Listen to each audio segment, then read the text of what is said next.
Adjunct Faculty Kenny Tapp. And as we go along, if you have any questions, I encourage you to use the chat box and we will get those questions answered for you. Again, welcome everyone, and Kenny, I will let you take it from here. All right, thank you very much for the introduction. Welcome to everybody for attending today's webinar. We're going to talk about creating some customized content for your online classes, but everything that we're going to talk about could equally apply to your face-to-face courses or hybrid courses. The point is that we're creating content that we can display to the class, whether you've got your own personal website or especially through the D2L Brightspace thing. The placeholder graphic we've got here is a image that I created for my weather and climate class at UCO. And when I do a live video chat, and in some cases I'll do it for exam reviews or while students are working on homework or something, and I'll have that up in the leading up to when I start the actual webinar. Now here's the cool thing. I built that with a Photoshop template. And the picture is a picture I took from a parking lot, probably in Oklahoma, because that's where the great sunsets are. And then the camera lens kind of signifies that it's video related. But the logo for the course, I have a logo for each course that I teach. So I can swap that logo out very quickly to create this quick graphic that kind of helps get students going. I'm just checking on the radar. It looks like we got our first fall cold front coming through. It's been slowing down since this morning, so I would imagine by the time we're done with this webinar, the dew point might have dropped in Edmond just enough to where you'll notice the difference. But we're right on that leading edge, and it looks like most of the rain is going to be off to our west. So there's my little meteorologist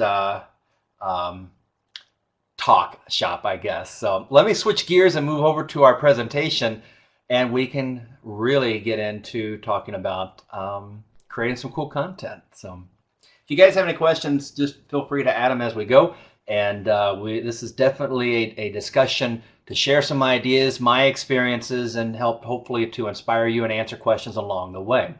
So we're talking about not just creating media content, but customized content. Now the interactive part depends on what kind of platform we're using. Interactive could be something that a student clicks. It could be perhaps even some like a crossword puzzle or some kind of things that students click through.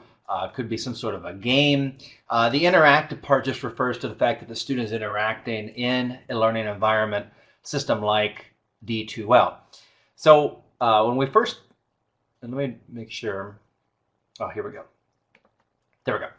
One of my motivations for a lot of my courses that I really hone in on the acronym EPIC. I really want to create an EPIC course for my students to experience. Now, if any Office fans out there, you might remember an episode where Dwight was kind of upset about he gave a presentation, a PowerPoint presentation to the office staff about fire prevention and fire safety. Nobody really paid any attention. So in the opening scenes of an episode, he is locking the doors and he starts a trash can fire.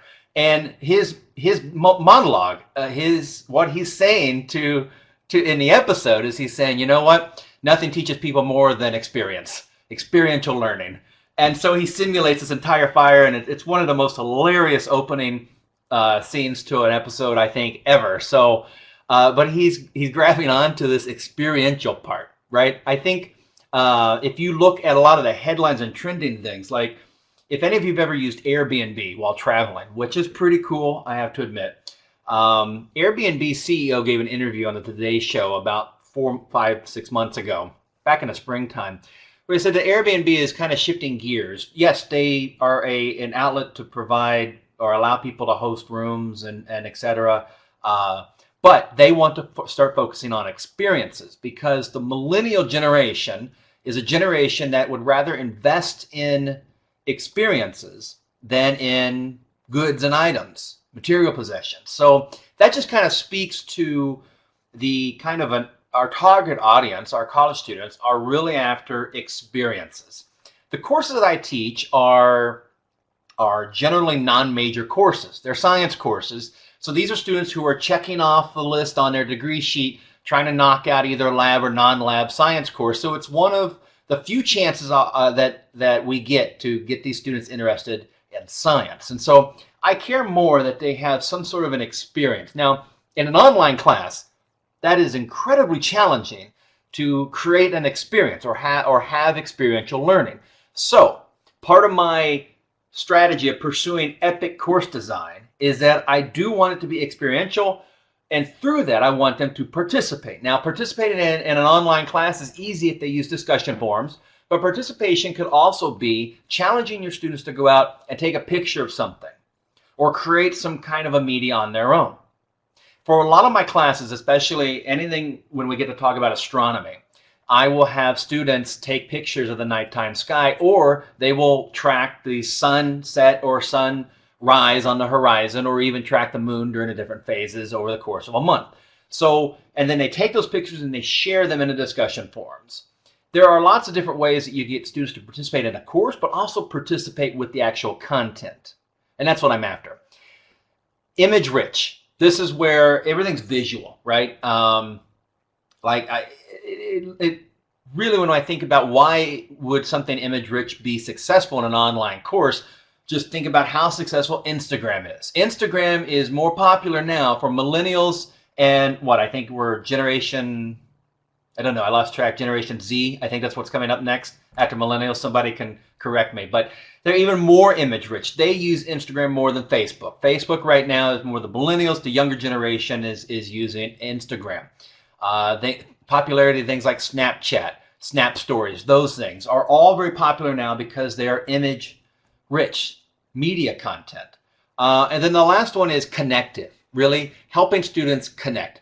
Part of one of the things that when you read these articles and surveys about what's going on in the minds of millennials, they tend to be very comfortable working in groups. So connecting through community with each other is a big thing. But they also very much desire feedback, and that feedback is coming from whether it's from their boss or, in our case, from faculty. So they're wanting to build connections with each other and with you as the professor. So I keep these things in mind as I go through and I design a course, or more importantly, I'm designing content. I'm thinking about how do I provide an experience? How do I get students to participate? Is it something that is visually interesting? And how can I leverage that resource to build a community through building connections? Well, one of the things we need to start off with is defining what is media. I think most people are very quick to think, oh, it's just TV. But really, media is video. It's audio by itself. It could be graphics, static or dynamic. Static graphics are just something that's stationary, like the graphic we had at the beginning about the live video chat starting soon. Dynamic graphics are graphics that are changing. And then there are animations, right? More of our mobile platforms are especially with Facebook now, you can add animated GIF, which is the popular way to animate something that is not going to require a lot of processing power from the device. So that's how you're able to get a lot of animations now on mobile devices, because it doesn't require something heavy like Java or something else to actually create the viewer. So when we think of media, we're thinking of, it could be video that has audio, or simply it could just be video without audio. If you've noticed, if you're on Facebook, if you've noticed over the last year, Facebook has actually started to change things in the news feed on how they provide video clips from their partners with different TV stations. Back in the early spring, I got to participate in a Facebook study. Basically, I went to a facility and I got to go through the latest Facebook news feed and offer my comments about the videos that I was watching. And one of the trends that I noticed was that their partners with like NBC in Chicago, NBC in Dallas, that they were putting on like 30-second video clips and just adding nicely formatted, good fonts, subtitles. So it wasn't the captioning, it was just the titles. Because after all, if you're ever scrolling through Facebook, right? Maybe you're scrolling through Facebook right now while you're listening to me in this webinar, and you don't want to have the audio on. So you want to see the video clip about something in the news, but you don't want to have to hear it because of the environment that you could be in. So you'd rather read it. And that's what they're doing. As you go through, if you follow or like any of the TV news agencies around the country, the big ones, that is the trend that they're shifting to. So that's an example of video without audio. And actually for us, that actually would meet the ADA requirements, that it makes it accessible because anything that you want to hear is there in text anyways. Audio in the form of podcasts, and we'll cover a lot of these as we go through. I want to share with you one of the things that I start off every course with, and that is with a welcome video. Now, a welcome video could be filmed just like I'm sitting here in my home office from a webcam. Or it can be something that you've recorded using a variety of different videos. Now, if you're like me, you've got a smartphone, or maybe perhaps you've got a nicer camera that can film video. I have both. And so I have started to film my welcome videos in different environments based on what the class is. So for example, my astronomy students, my astronomy courses, I have an intro video, a welcome video that I shot at the Science Museum there in Oklahoma City. They've got a wonderful exhibit that features astronaut suits, spacesuits from the different types of missions over the last 30, 40 years of NASA. So it was the great backdrop to film an intro video about astronomy. Now for my Earth Science courses, I've got the video there where I'm out in the woods wearing a winter jacket. And that was just because when I think of Earth Sciences, I'm thinking of something outdoors, and that's where I filmed that video. Now, all of these videos are edited together. They're closed caption, or they're captioned rather, and they've got different other videos spliced in. So when I'm talking about, in Earth Sciences, if we're going to talk about tornadoes, I'm going to show a video of a tornado that I filmed as it formed there in Edmond a few years ago, back in 2013. And then I've got there a video where it looks like I'm next to a river, but I'm actually standing across from the downtown city of Austin, Texas. And there I'm introducing my class to our physical science course.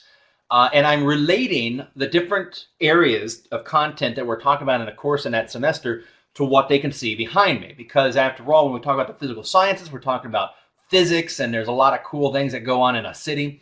In all of those videos, I relate everything we're going to talk about in a course to the students' lives. I want them to apply what we're talking about in their own lives. That's where we get into the participation and experiential learning part. So I have found that, and this year, back in January, I clicked over and taught my, I'm now over 100 college courses in my 11-year history of teaching, 7 years at UCO. And I have found that as I added welcome videos to my courses, that dramatically cut down on the stress and anxiety and the questions that could simply be answered if the student read the syllabus. I know we all struggle with that as faculty, is a student will ask a question during the first week and you're like, well, obviously you didn't read it in the syllabus. It's in the syllabus. So the video is a great way to capture their interest and give the bullet points, and also to describe how the course is structured. What is it going to look like? So for them, they see the video from me in the news section of the online course, and I describe how is the course set up? Where are you going to find the homework? Where are you going to find the lectures? Where are you going to find the quizzes? And then I also offer notes about, what my expectations from them are and things. And I have found that my investment into creating a video, and the video ranges anywhere from 5 to 10 minutes. I think the longest intro video is 7.5 minutes. It has just cut out a lot of the emails that I typically would get in the first week of a semester from students who are either new to taking an online class, or they're taking a science class for the first time, so they've got that anxiety. And I've just found that it helps overall improve the students' first experience into the online course. So other than the fact that it kind of looks cool visually, and I think that also engages the student, it also helps lower anxiety, which is a good thing, I think. So consider that. Welcome video, I absolutely recommend it. Even if you film it from a webcam, it helps place your presence in the course so they know that there's a real person in the course teaching them, and also it helps really get them energized for the semester. All of my so in my online classes, prior to teaching online, I taught face-to-face on campus. And so as all the faculty do, we have a schedule for the semester with a list of lectures that we're going to do on different topics. So for the online class, I just converted, basically it's a lecture in my face-to-face, it's now a learning module in the online class. So my modules all carry the exact same structure, because one of the mantras that I live by is that excellence can be achieved through consistency.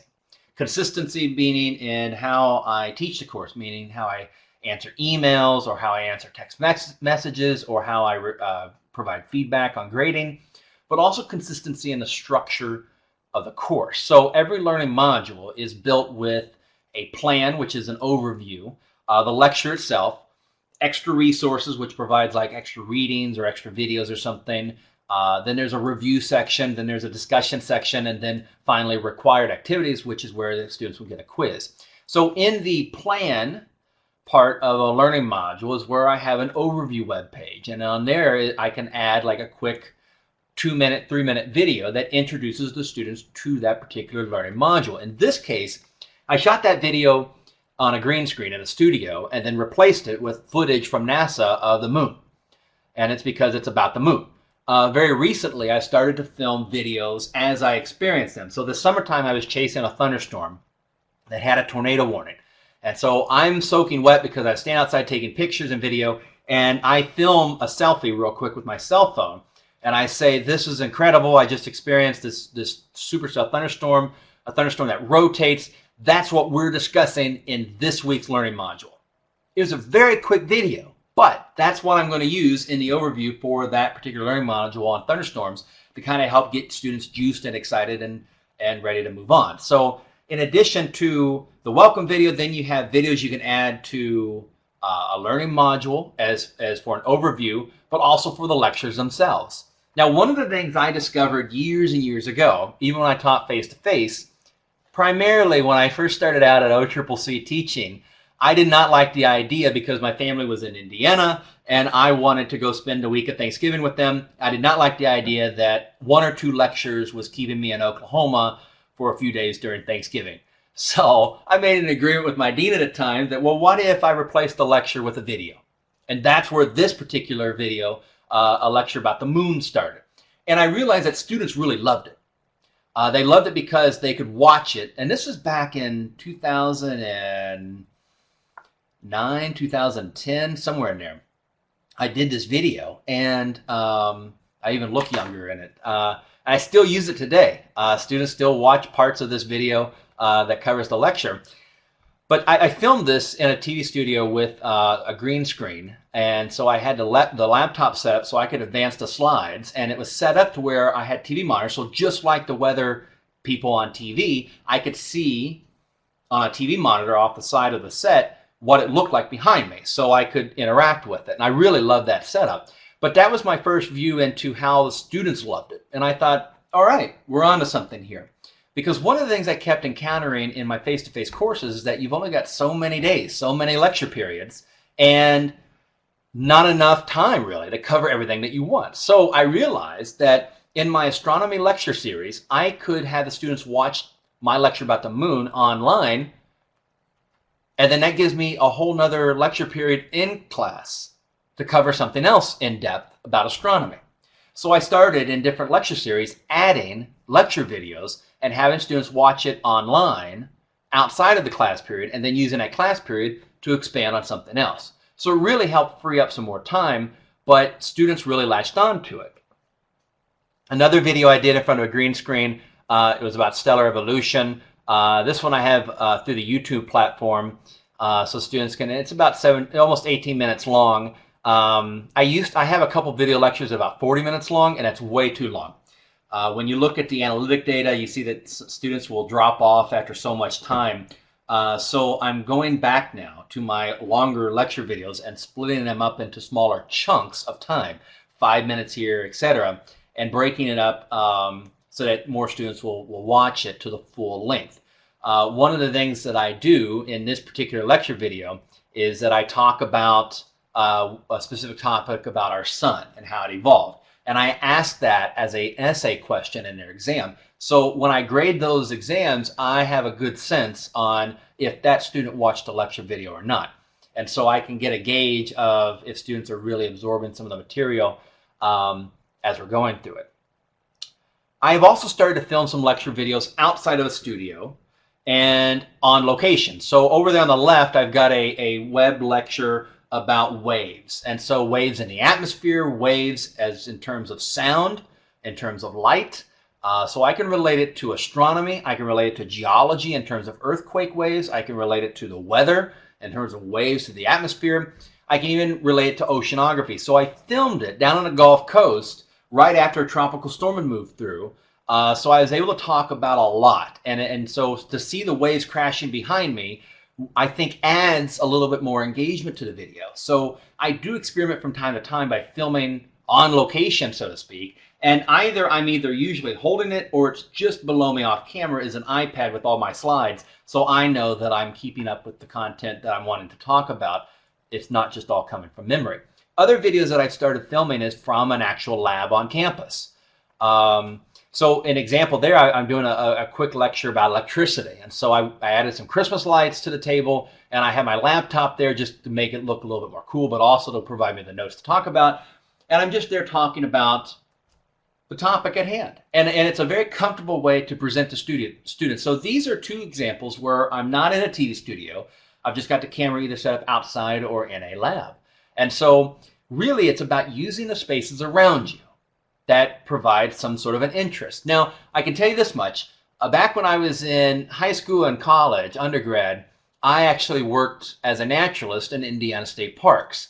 And that's where I started grabbing on to this idea that, you know what, I can't take 20 people on a hike through a sensitive cave, but I can go into that cave and take pictures or shoot video and then show that to an unlimited amount of the audience. So I kind of always grab on to that philosophy of, you go somewhere special and you take away nothing but pictures and you leave nothing but footprints. And so that's part of my, I guess, philosophy on, I can't take students out on a storm chase, but I can take my camera, I can take my smartphone, and I can film and take pictures and then share that with students after the fact. And I actually have found that students really have appreciated getting to see how I apply the course through my own life and through my own experiences. I'll give you a great example. Just this past weekend, I was down at a cave just north of San Antonio, Texas, where the world's largest bat colony exists. In fact, I did not know about it until I was watching some radar over the summer and kept seeing on radar this looked like a little explosion was happening, but there were no thunderstorms there. Turned out it was bats. And so I went down there. I got in to go because I just said, hey, I'm an educator. I'd like to come down and film some stuff to share with my students. And they said, oh, please come. So I go down there and we film some great content and some great resources. And I'm already working on it to release it during the week of Halloween because that's when most people start thinking of bats. So in my delivery of some of these customized media content is also timed to a seasonal or social calendar. This summertime, I operated off of a social or seasonal calendar. So, we had in late summer, I think, maybe even early August, we had National S'more Day. So I had some pictures of me roasting s'mores, and then that was a great way to talk about thermodynamics and how heat transferred from the fire to the stick or to the marshmallow, etc. But it was a way to engage students, and I think they kind of really appreciated getting to see how the course content is applied in their everyday lives. So, and I try to do it in as cool as possible to not geek them out too much. Here's another thing that I've recently been experimenting with is instead of just a lecture of me standing in front of and talking to the camera, actually being in a situation where someone is interviewing me and we go through a bunch of questions and that amounts to a lecture, so to speak. So here is an interview that I did at the greenhouse at CCC, and I'm talking about climate change. And when we think about climate change, well, first thing that comes to my mind is a greenhouse, right? We talk about the greenhouse effect. So to really put the concept forward, we filmed it in a greenhouse. And here was a setup where we had 2 cameras and we had microphones, and so editing it together has been a challenge to really get it looking good. But that was another way for me to present a lecture to my students where it doesn't feel so formal or like, they're actually seeing it in the sense of an interview. So that was another alternative to a standard lecture.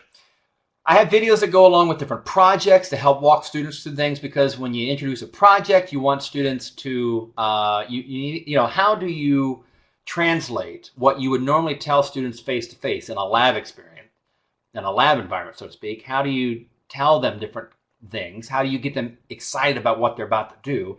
I found that through creating video as well. And it really improved. After I added the video, it really improved the quality of work the students were doing. Another example of a lab video shot in a lab, here's where I've got an old instrument. And so in this particular demonstration, I'm actually conducting a lab, and the students are following along and actually recording the data. So I've got high resolution pictures where students can record the data on their own. And I've done a similar video in a lab where I've had a race car track with some cars moving down it, and they could use their smartphone as a stopwatch to record the data of something moving on video. So students are actually acquiring data for a lab demonstration, and it's actually worked out quite well. Whenever I do a video, I keep in mind that I want it to be evergreen. Evergreen is a video resource that can be used many times over for a very long period of time, right? One of the great things about our profession is that we get to reinvent ourselves every semester. We get to try new things. But trying new things and doing new things involve a great amount of time, an investment of time. So it helps to have video resources or media resources available to repeat their use every semester. And so I take care that every time I do a video, I make sure I'm saying, okay, let's spend the time now, get it done well, so I can use it semester after semester. And it's really worked out well that I've experienced. How does that look in a web page? Here is an example. There I am in a plaid shirt at the lab conducting a lab experiment where we're melting ice. And so I've got high resolution pictures that show the temperature at certain time intervals. And so students can use that to grab their own data. And there's the example with the cars on the tracks. Now, I should say this. All of my web pages that I create where I embed the videos or the pictures or the media assets are web pages that are done in HTML5, which guarantees me that they will be available both, that they can be used on both the smartphone and even on a tablet device. Now, HTML5 is just a way of knowing that my students can access that content on no matter what device they're using, whether it's a mobile device, laptop, or desktop computer. Additionally, all of the videos that I have are captioned, and I caption these videos by loading them up into my own personal YouTube channel. Now, one of the cool things that you can do is that you can, if you have a YouTube account, which you do if you have a Gmail account, is you upload the video and you can make it totally private, so nobody can access it. And YouTube will automatically add your video to a queue where it will, through its own artificial intelligence, it will automatically caption the video. And YouTube has a great interface where you can go in and manually edit the captions. You can double click on a line, it will take you to the video, and you can retype things. For science, you can imagine that, yes, I'm having to edit a lot of the words if there are any kind of scientific terms. Now, one of the cool things about using the YouTube interface to edit your own captions is that once you have the captions correctly, the way that you like them, in a properly formatted, etc., you can export the caption file. They're typically like these SRT files. You can export them out. So now on your own computer, you've got your video file and you've got the caption file. So you can take that anywhere you want to. So no matter what the video platform is at UCO or anywhere else, you can upload the video and the caption file. There you go. So that's one of the greatest reasons why I use YouTube is because I can generate my own captions, download the caption file, and then erase the video off of the YouTube channel. So that's just one of my workflows on making a video accessible through adding captions. Now for the pictures, all of my pictures have alt text behind them. And the alt text communicates whatever information would someone who can visually see the image grab from it? And we'll talk a little bit more about that. But the whole goal is that things are done in HTML5 so that they're useful across all the platforms. Now, our current version of D2L UCO, I think we've got a couple more updates before we can catch up to what's out there. The latest update or version of D2L/Brightspace is a thing called Daylight. Daylight is D2L's response to students having multiple devices. The Daylight version of Brightspace, also known as D2L, is a consistent presentation of the course experience across any device. So it will automatically adjust the course so that it looks the exact same and interacts the exact same on a smartphone or on a big desktop computer. And the changes are quite dramatic, but they're awesome and you guys are going to like it. But until then, we have to make sure that when you embed media assets into a web page, that D2L will automatically scale it to whatever size. And I've got some code I'm going to show you coming up in the next few slides. This is just another example. I have a green screen at home that I sometimes use. I filmed in this temporary studio. I had a table set up. I had a big coffee mug. And in this case, I was talking about rocks. And it goes along. So I've got this series that goes along with all of the exams called Coffee Break. It's basically where I say, hey, students, grab your favorite cup of coffee, sit back, relax. We're going to talk about some stuff you need to know to better prepare for an exam.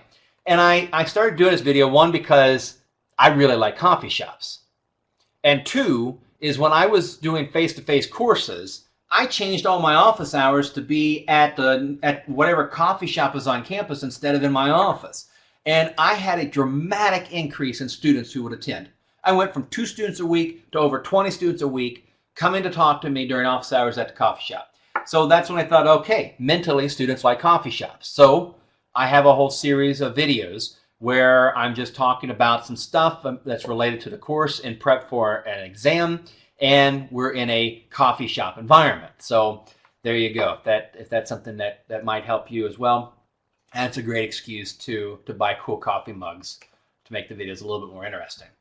Almost look identical now, but this video is from back in April. I'm wearing the exact same polo shirt. This is a video I shot from my home office, and I did a weather briefing for my weather course. Now, this is something I embedded the video directly in the news section, and then in the video I went through a bunch of graphics and things. So that was just another way to do a quick video for students to get them more engaged in the course as a news video, kind of an announcement there. Here's something that I am working on. I had a meeting back in late February on campus, and so while I was there, I took my camera and tripod and microphone and set up there. It was on a Saturday. Oh, Mark says he's not seeing the PowerPoint. I can see it on my end. Is everyone else seeing it okay?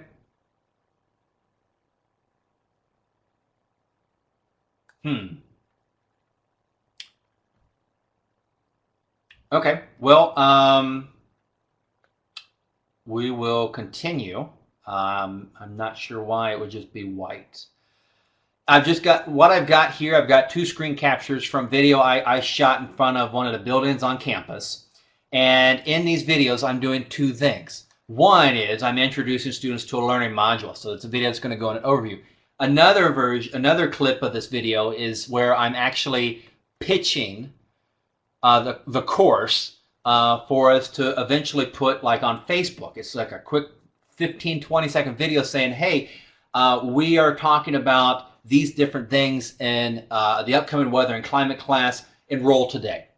And I've got these videos ready, and I try to shoot a video every time I'm on campus or something, because I just want to have a library of videos that I can use if and when the opportunity presents itself. So we'll talk a little bit more about some ideas on social media, but the idea is that the same videos that I'm using in my courses, I can use in social media.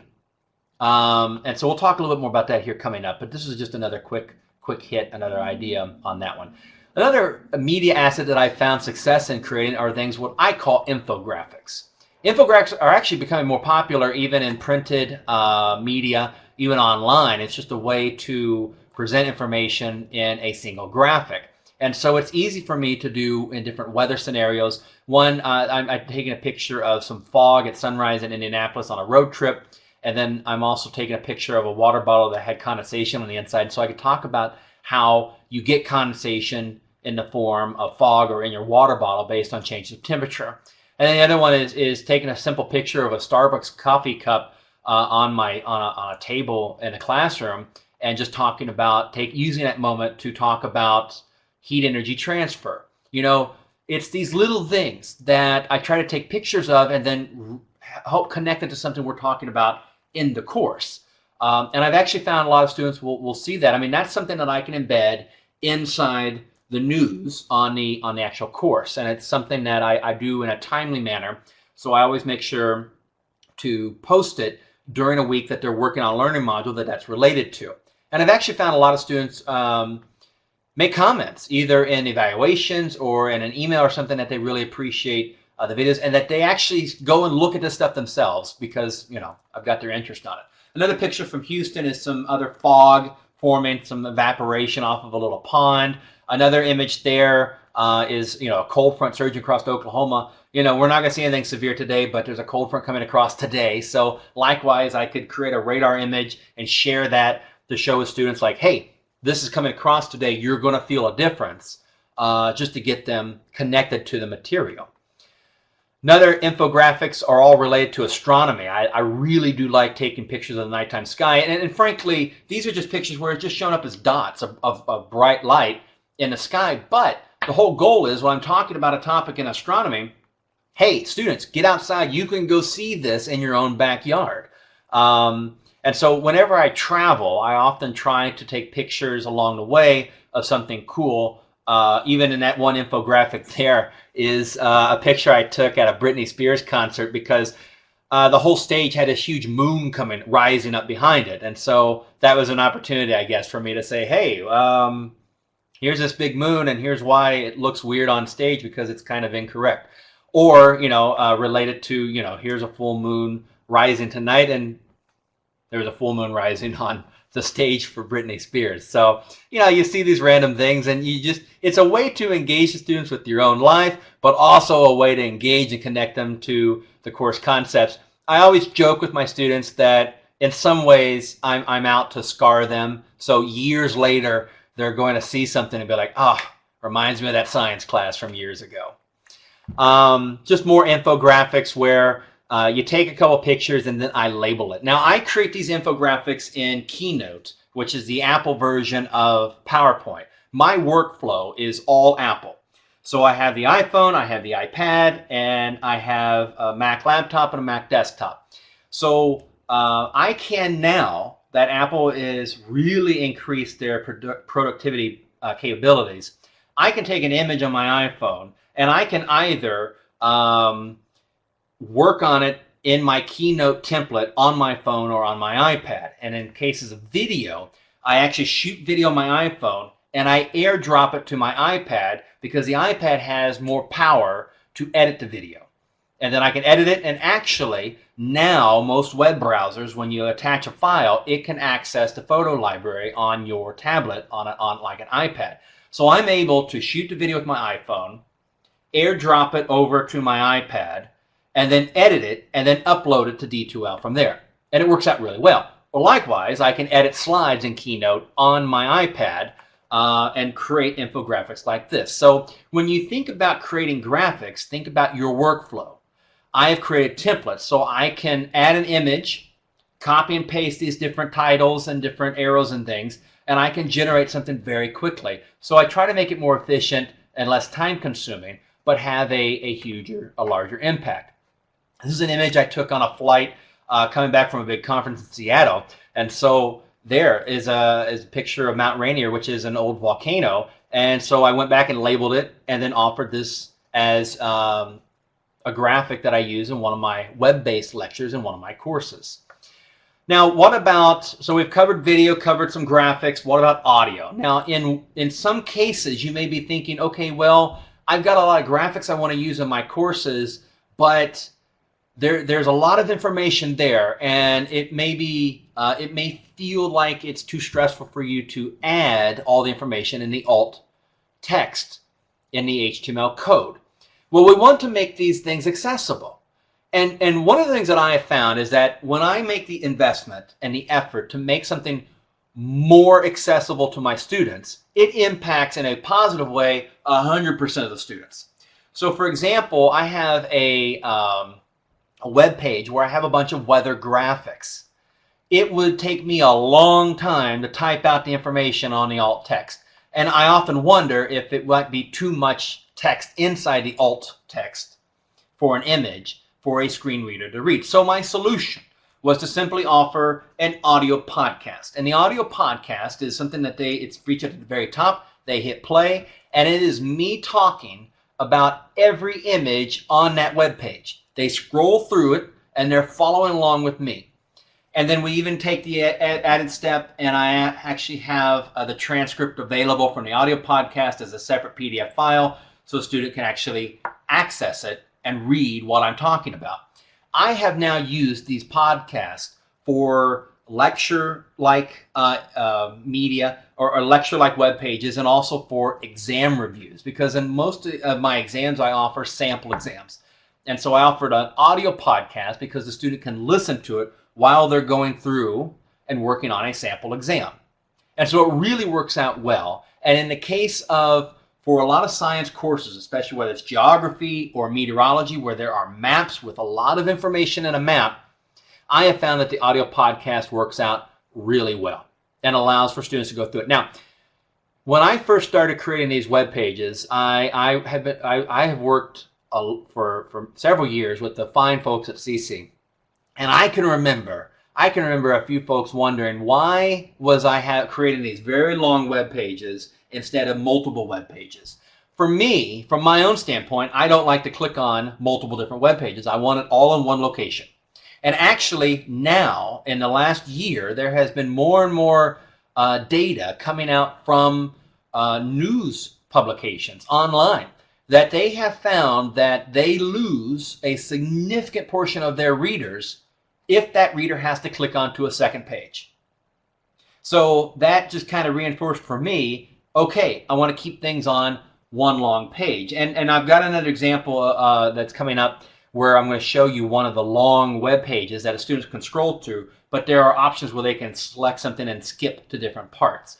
But I have found that in doing this in HTML5, that the long vertical web pages looks great on desktop laptops, and especially on tablet devices for students who are using a mobile device.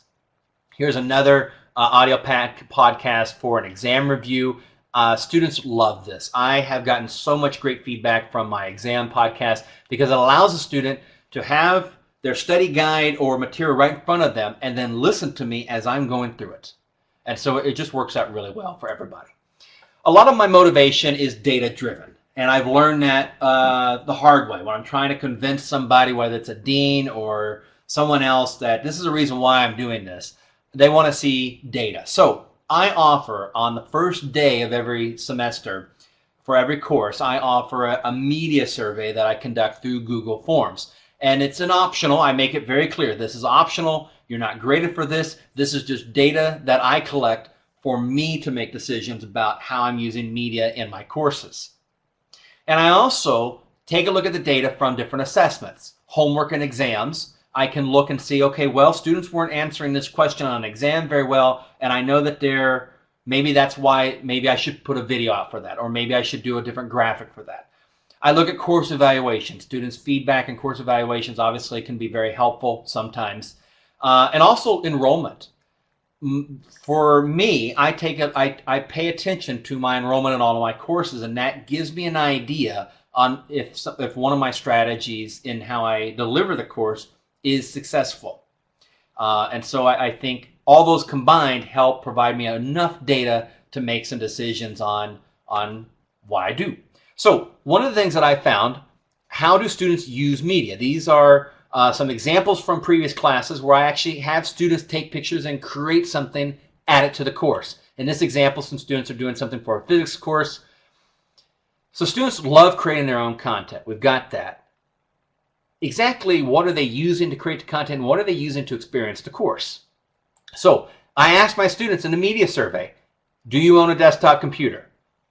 Actually, I mean, look at these numbers here. And these are all I have from the spring. I haven't updated these results from the fall semester yet. But I find that an overwhelming majority of students who are taking this survey in my online classes are using laptops. So I know that they're more mobile than they are sitting behind a desktop. Do they own a cell phone? 98.9% say yes. Do they own a mobile device that accesses the internet? 96% say yes. So that mobile device could be a phone or it could be a tablet. That allows for them to distinguish between the two. I asked them even for online news, do you prefer to read about it or watch a short video? Right? Because after all, I'm trying to figure out in my investment of time, do I want to type up stuff or do I want to have a video for them? And it's actually, I think it's fairly split. 52.4% still read it, 42.9% watch a short video. I think that's growing over time where people are rather watching a short video. So for me, I see this kind of data and I thought, okay, well, I need to do a mixture of both, a mixture of that they can read it and that they can watch it in the course. Do you use a search engine to search for answers to a problem? 90% say yes. Then I ask, do you use YouTube to search for answers to a problem? 65% say yes. YouTube's all videos. So that tells me that a large percentage of my students want to watch a video that provides them a solution or an explanation. So I think that just kind of reinforces me. And actually, I think if you were to, I mean, there's data to support it. There's research that's been published that supports that, especially in the younger millennials and the next generation coming, they use YouTube more than they use Google to search for an answer to a problem. And so I think that just reinforces the whole image-rich, visually driven behavior or learning behavior for a lot of these students. I ask them what kind of smartphone do they own, what kind of tablet do they own, if they own one. A majority of my students do own and use Apple products, but that really doesn't sway me either way. I'm just kind of curious on what they use. When we talk about students building community, here's a couple examples from previous physics courses where I had students take a picture of something we were doing and then add it on social media with a hashtag. And you'll find that students love it because students love sharing with their peers and their friends about their lives. And so even more so if they're doing something cool in class. Just a couple other examples where actually in this one we're doing an egg drop in our physics courses. It was a good break in a semester for them and kind of fun to see them sharing it on social media. Then I ask in my survey, have you ever liked or followed the college in a social media platform? A majority say no.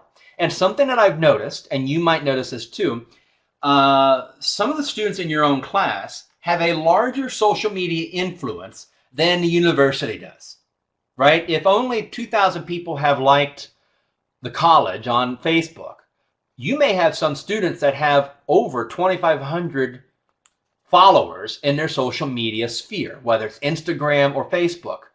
And I think over the next few years, I think the college is going to have some conversations on, we want to connect with our students, we want to connect with prospective students, we want to connect with the public.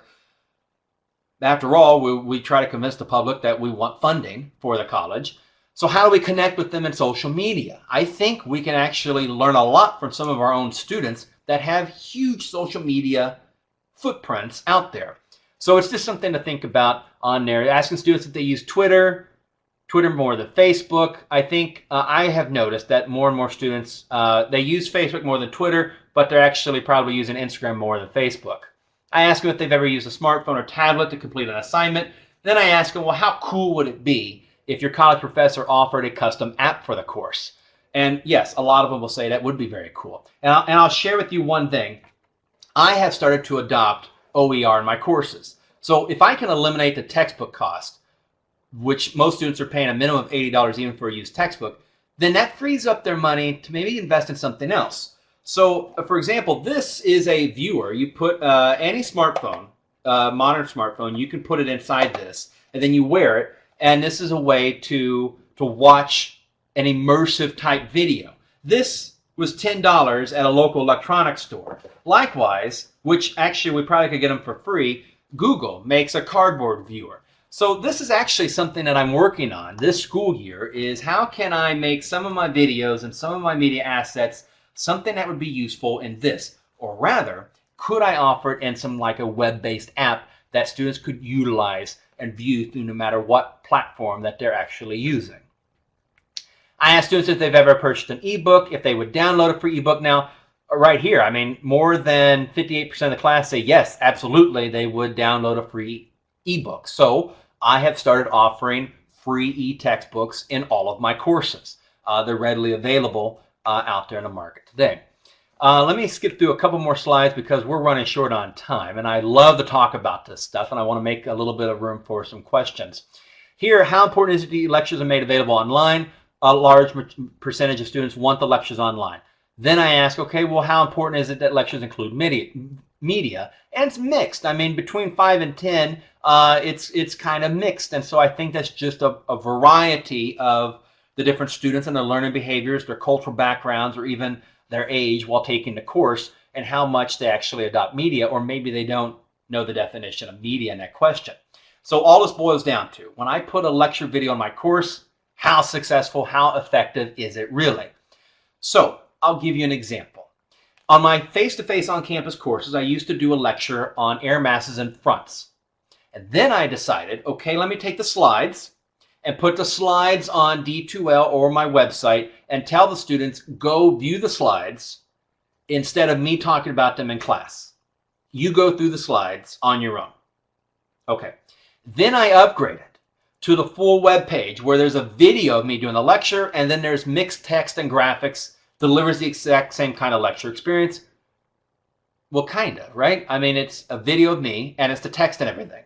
So I've been able to change the delivery of this particular lecture over the course of several years, and then track the exam performance of those students on different questions. So I maintain the same question for a lot of variety of courses, and I have tracked their performance from spring of 2012 through actually now summer of 2017. I need to add that to it. And you can tell in this graph, you can tell where I started to offer the media. I can. There's a big difference right around 2013, 2014, where suddenly now it goes up to 100% performance on those questions for a longer period of time. That's after I introduced the video.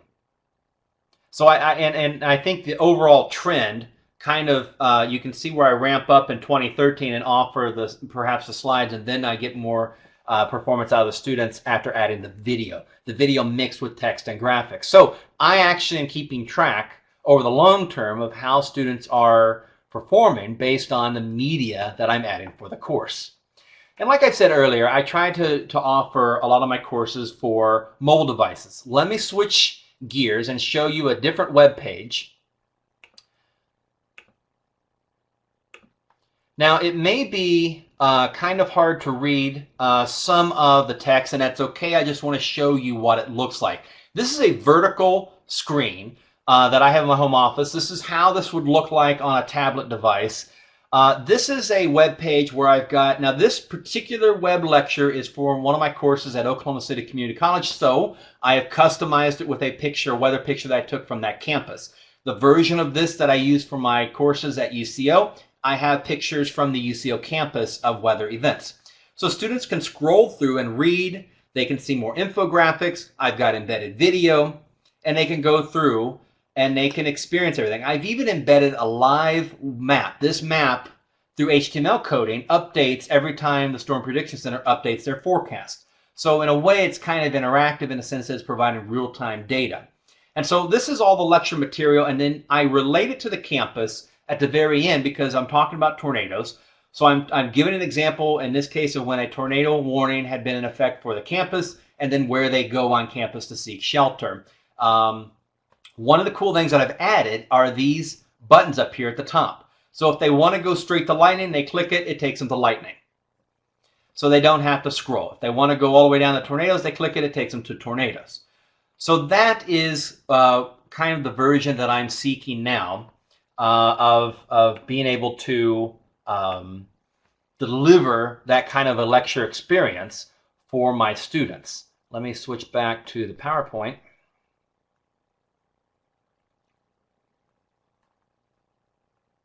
Great.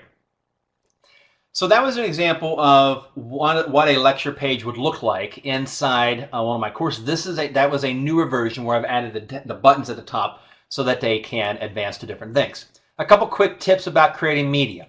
Search for related blogs by the pros. Look for examples of how other people have created media and use that for inspiration. You can also find inspiration through dedicating creative time in your week and also creative resources. So I do dedicate creative time during my week, and that's just time for me to brainstorm and come up with ideas. And that creative time could also be going somewhere, traveling, and being in an environment that has new things for me to experience. Think evergreen. The resources that you create make sure that strive for them to be available for you to use for several semesters later. Always use HTML5 and then build templates. It just makes your job easier. An example of a template. Now, we will find a way to make this Photoshop file available to you guys after this webinar. This template I have available, I made this very quick graphic. I shot this picture while on a flight from Florida coming back to Texas. I was editing a video on my iPad just while I was in the air. So I create this graphic. I can embed it inside D2L. And when you do, the code right there is the code that you need to add. More specifically, in the HTML code, you need to add height and width at 100%. That will force D2L to make that graphic scale based on whatever the student is looking at it. So if a student sees it on the iPad, it will scale, so that image will be consistent. They won't have to scroll or anything. It will be the same view on their iPhone as it would be on their iPad or on a big desktop computer.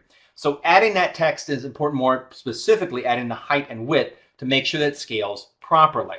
Another example of this same Photoshop template I used when we experienced climatological spring, right? When we hit March 1st, back in the springtime. That was just a picture I took right outside of the liberal arts building, and put on the UCO history and geography logo, and then they could add it into social media, or I could put it in my news feed on D2L. This is an example of astronomy class I teach for NSU OK up in Tahlequah.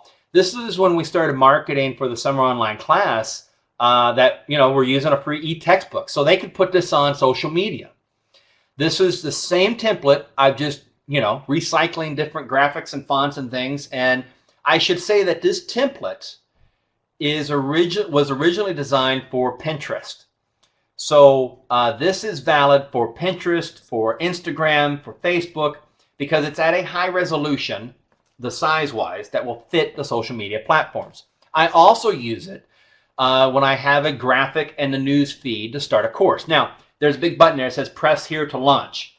It's not an interactive button. Anywhere they press on that graphic will automatically take them to the orientation module in D2L. It's a great kind of way to trick the student, but I want to point something out here. The image of the shuttle launch and the moon are assets available from NASA that are free, and anything that NASA produces is free of copyright. So you can use it for your own course without ever giving credit to NASA or ever paying for it. It is free to use. Let me make sure I didn't skip a slide. Okay. One of the things I'm working on, I'll give you a quick example on social media. I shot video for a state park in Indiana back in May when they were working on their swimming pool. I shot some very quick video. I put some titles on it, and I had the park staff share it on their social media. It got over 2,000 views. Over 34 people shared that video, and more than 93 people liked it.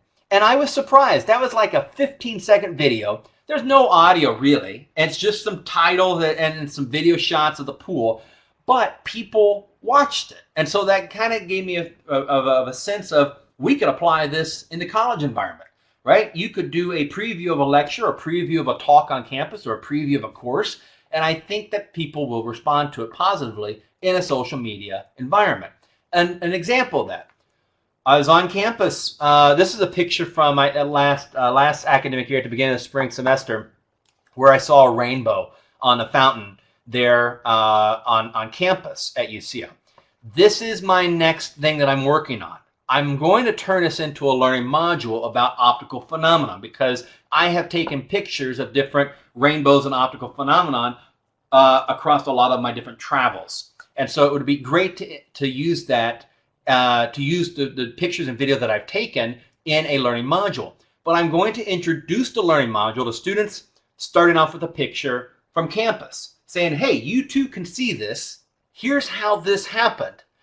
Now, when I create the video and the media assets, I can go into NASA and grab a lot of really cool video and high-resolution graphics to incorporate in a video about optical phenomena. And so let's say I create a 5-8 minute lecture video. I can take a 30-second chunk of that and put it on social media. So it kind of engages our social media audience, but also it is a nice video asset to use in the course and connect students with campus. It's a way of branding in a way for our university. All right, friends, that is the presentation talking about a lot. That's a lot to digest, and we're hitting right at 1 hour. So hopefully I have been able to provide you with some inspiration or tips and tricks, some things that I've done. If you've got any ideas or if you've got any questions, shout it out. Let's hear it. We'd be happy to continue the discussion.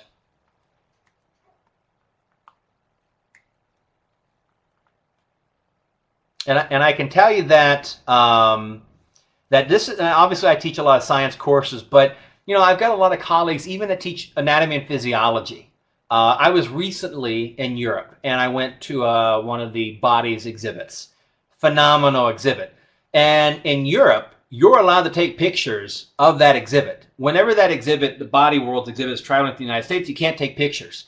So I took a lot of pictures and I shared it with my colleague who teaches anatomy and physiology, and that stuff she can use in her course. You know, it's like, hey, here's something that's cool. What type of camera do I use to shoot the video? I have two different types of cameras. One is the iPhone.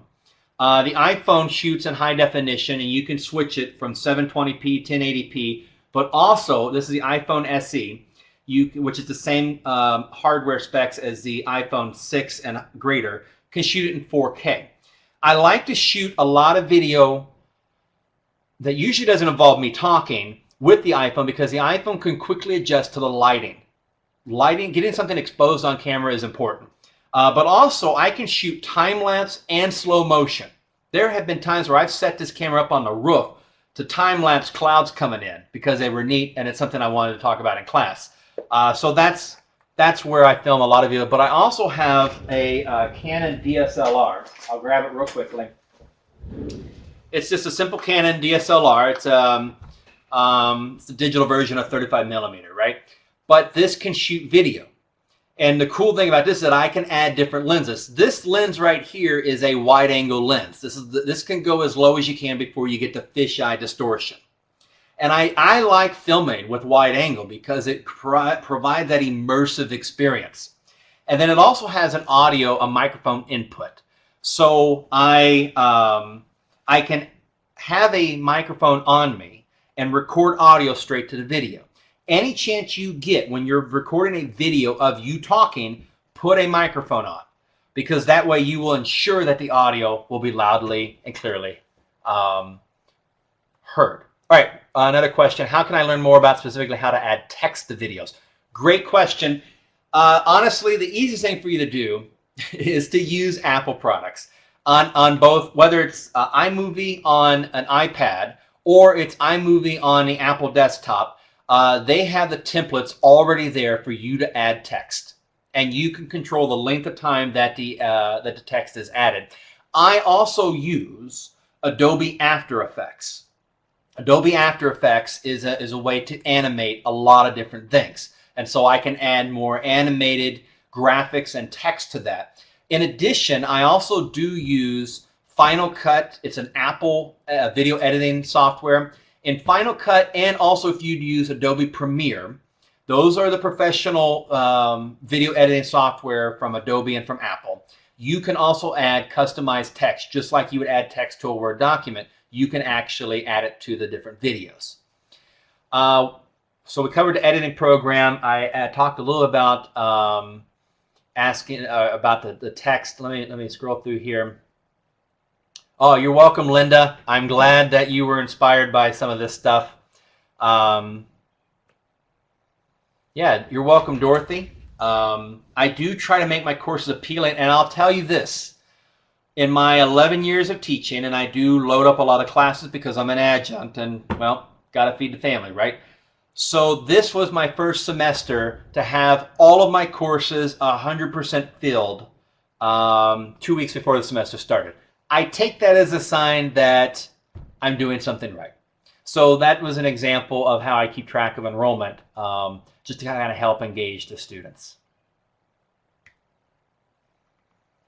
Yeah, there are a lot of free tools. Oh, let me mention this really quickly. This is really important for you guys asking about tools. Okay, so at UCO, through the IT store, faculty and staff can get a license to a 1-year subscription for Adobe Creative Suite. It costs $9.95. I will tell you that the educational pricing through Adobe is $12 to $15 per month. So to get an entire year subscription to all of the Adobe software for $9.95 is incredible. It's an incredible blessing for all of us at UCO. I did it, and here's the cool thing. I've got different operating systems on my Mac laptop and Mac desktop. When you have the Adobe Creative Suite installed, it will recognize your operating system and then download the version of that Adobe software that will work best for your operating system. I use it on Mac. I assume it also works for PC. So if you're wanting to experiment with some of the video editing software as in Adobe Premiere or using Adobe After Effects, or even to experiment with Adobe Photoshop, those you can download for a cost of $9.95. And it was a great investment for me to do. I mean, I've got that software, but they're older. But now I've got access to all the latest software.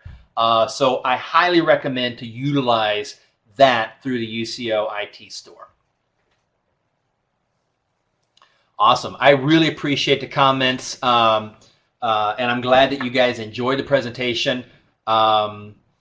My email is ktapp@uco.edu. Feel free to shoot me an email anytime with any questions or contact the folks at CeCE. They can also connect you with me or others who can help you utilize some resources along the way.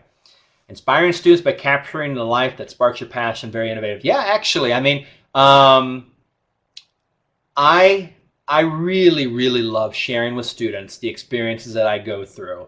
And sure, if I shoot video while traveling, that could have tax benefits, but that's not my motivation. My motivation is to say, hey, students, this is why this type of class is important or how it can benefit you. And right, we know that for me as a scientist in these science courses, we have a very strong need for improving science literacy in the public. That's one way to do it. But every one of our classes can be utilized. And I would be willing to bet 100% of you guys have an iPhone, which means you can take pictures and video and add them to your courses. And I think you'll realize that your students love it. So awesome. You guys are welcome. Thank you very much for attending and for participating. We'll look forward to connecting with you guys again soon.